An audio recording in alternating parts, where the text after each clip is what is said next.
Hi friends, welcome to the YouTube channel The God Evidence. I have been talking about the evidence for the existence of God.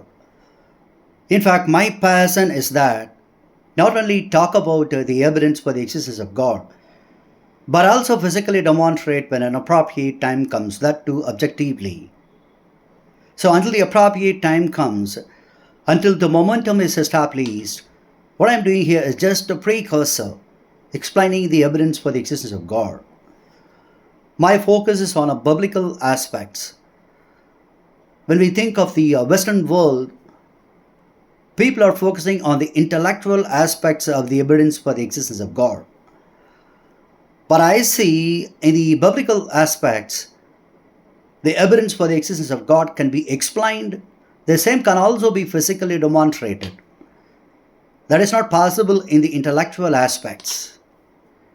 That's why I'm more passionate about the biblical aspects. How do we really know God does exist? People are simply believing in their respective gods. In fact, people are killing each other for this basic reason, belief in God. Really, what is belief? People are believing in their respective gods, as I said, for which they do not have any evidence. The reason is that if anybody has an evidence for their respective God, thereafter there is no necessity to believe in God, because belief would eventually become obsolete. Then they would become a witness of their respective God and able to testify, both in words and in deeds. That's what going to be proven, the evidence for the existence of God.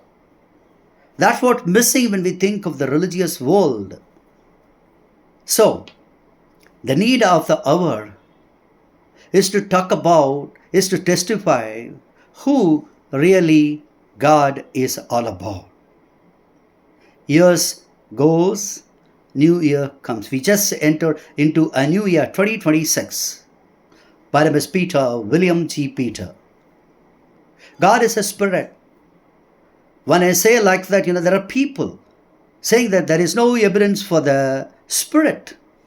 Spirit is nothing but, like an invisible entity, air or a wind. We are not seeing wind, but we know the effect of the wind, that we are enjoying it. That's how we know there is a wind. Similarly, God is a spirit, though he is not seen, but he exists. But people are critical about accepting God as a spirit. But the thing is that if they do not agree on the existence of the spirit, they're not a problem.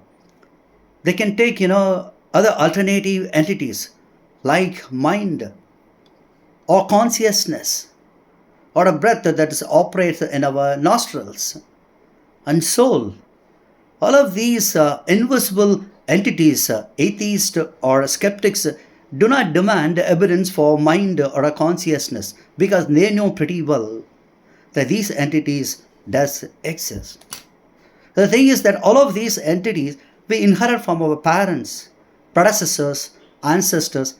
That is goes back and end up with the Garden of Eden, where God created man, and God also equally created a woman.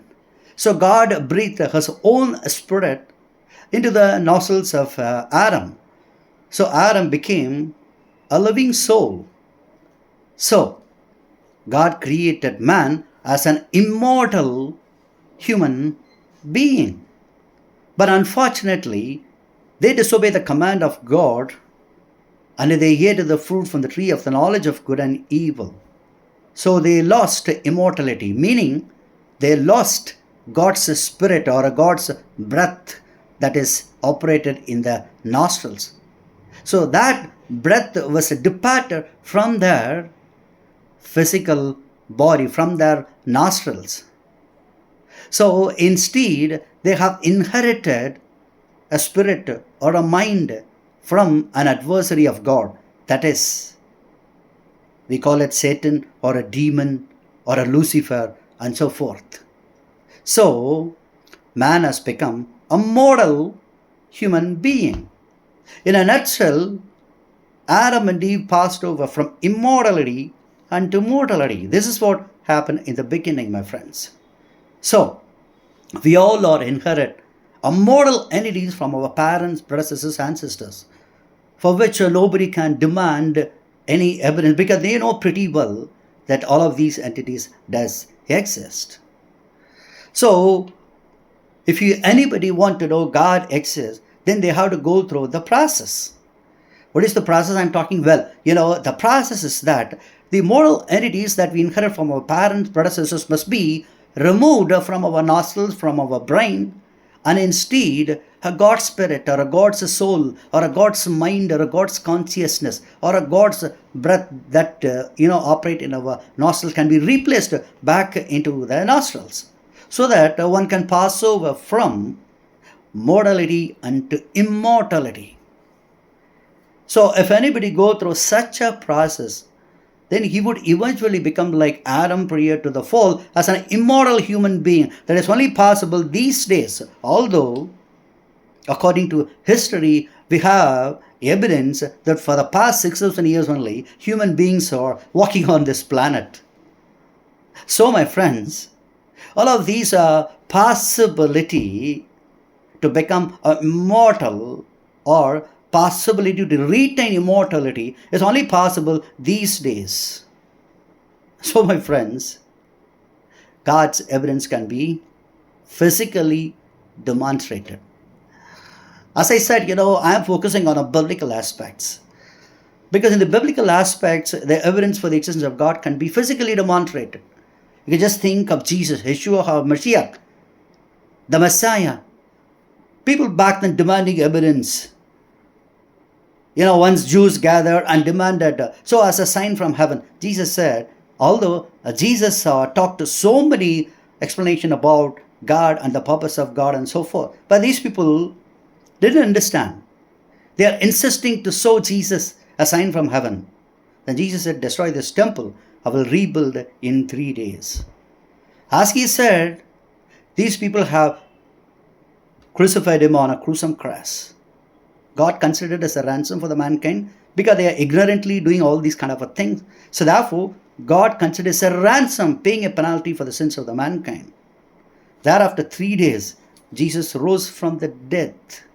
That's absolutely true. That can be repeated now in the 21st century, my friends. So therefore, if anybody go through the process of the removal of the inherited spirit from his parents, predecessors, ancestors, and instead a God's spirit or a God's breath or a God's consciousness or a God's mind is replaced back into his physical body, then eventually he would retain immortality and challenge the power of death or power of bullets, my friends, like Jesus did in the first century.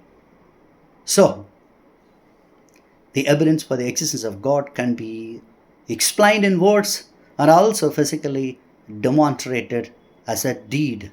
The thing is that the spiritual transplant, removal of the inherited breath from this nostril and replacement of the God spirit back into this nostrils happens in an invisible scenario because the spirit is an invisible entity. So therefore, the spiritual transplant happen in an invisible scenario that is not known to anybody other than the one who go through such a process. So therefore, my friends, he can become a witness of God, or he can become a temple of God and able to testify in view of the whole world, both in words and in deeds. That's what I'm saying, the evidence for the existence